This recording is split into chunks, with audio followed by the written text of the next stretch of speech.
चला तर मंडळी, उन्हाळ्यामध्ये उष्णतेमुळे होणाऱ्या त्रासांवर मस्त गुणकारी उपाय आहे। पाव कप बडीशेप, पाव कप जिरे, दोन्ही साहित्य मंद आचेवर सतत मिक्स करत हलका सुगंध येईपर्यंत भाजून घ्यायचे।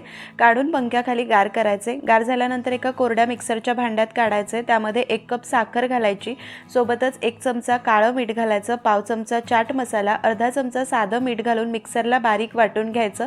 इथे आपलं जिरे आणि बडीशेपच्या सरबताचं प्रीमिक्स तयार आहे। आपल्याला माहित आहे बडीशेप आणि जिरे यांचा स्वतःचा गुणधर्म गार असतो। उन्हाळ्यामध्ये याचं सरबत पिल्याने शरीरातली उष्णता कमी होण्यास मदत होते।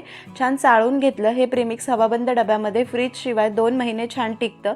सरबत करण्यासाठी 1 ग्लाससाठी 1 ते 1.5 चमचा या पद्धतीने प्रीमिक्स घालायचं। भिजवलेले सब्जाचे बी घालायचे, याने शरीरातली उष्णता कमी होण्यास मदत होते। सर्व करताना पुदिन्याचे पानं, थोडासा लिंबाचा रस आणि मस्त हा थंडगार जिरा बडीशेप सरबत सर्व करायचं। पाहुणे आल्यास तुम्ही मिनिटभरात 10 ग्लास सरबत करू शकतात। नक्की ट्राय करा।